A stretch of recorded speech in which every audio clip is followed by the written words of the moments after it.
দুঃখ কোথায় জানেন মান্নাদা, আপনি কলকাতার ছেলে, অথচ আপনার প্রথম প্লেব্যাক হলো বম্বে থেকে বাংলা গান।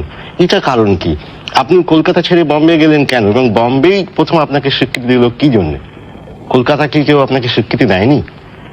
তা বলবো না, তবে বম্বে গিয়েছিলাম জানেন তো, জওয়ান ছিলাম তখন, খুব জওয়ানিতে অনেক কিছু স্বপ্ন দেখে লোকে, আমিও দেখতাম।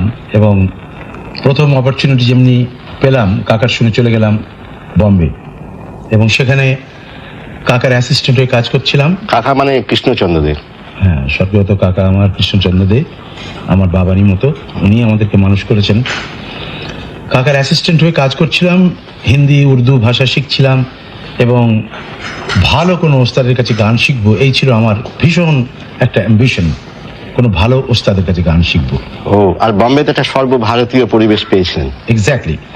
আর আমি বিশ্বাসই করতাম যে গান বাজনা করলে সর্বভারতীয় গান বাজনা করাই দরকার। আচ্ছা। তারপর কিছু কিছু কাজ করার পর রামরাজ্যতে প্রথম প্লেব্যাক গাইলাম, আরো দু চারখানা ছবিতে প্লেব্যাক গাইবার পরও বাংলাদেশ আমাকে কিছুতে রেকগনাইজ করছিল না। আসলে বাঙালি তো আমি, মনে লাগতো একটা যে কিছুতেই আমাকে বাংলা গান করতে দিচ্ছে না কেন। বাংলাদেশের দুর্ভাগ্য? না না, এ আমি বলবো না। মানে প্রথমে অনেকেই বুঝতে পারে না, মানে তখনকার যুগে বড় বড় ভালো ভালো গাইয়েছিলেন, এবং তাদের সমকক্ষ হয়তো আমি হতে পারিনি তখন, সেই জন্যে প্রপার অপরচুনিটি আমি পাইনি। যাই হোক, তখন আপনার স্ট্রাগলিং এর সময়। হ্যাঁ, স্ট্রাগল অবশ্য ধরুন এখনো করে যাচ্ছি, স্ট্রাগল বেশ লাগে স্ট্রাগল করতে।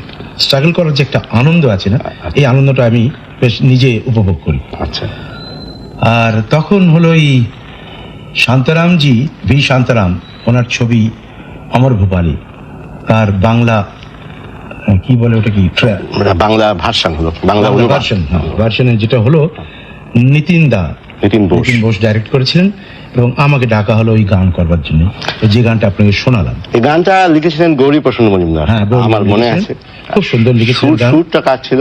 সুর ছিল স্বর্গগত বসন্ত দেশাই, খুব ভালো মিউজিক ছিলেন। মানে একটা ভার্সন গান এত ভালো লেখা হয়েছিল না, গানটার ব্যাপার একটা কি জানেন, গানটা ঘনশ্যাম সুন্দর শ্রীধর অরুণ ওই জ্বালা, আসলে গানের নোটটা লাগিয়েছিলেন উনি, আমরা যেটাকে ভূপালী বলে থাকি, ভূপালী রাগ আছে একটা, সারেগাবা ধাসা, আচ্ছা, সেইটে বেস করে উনি সুর করেছিলেন।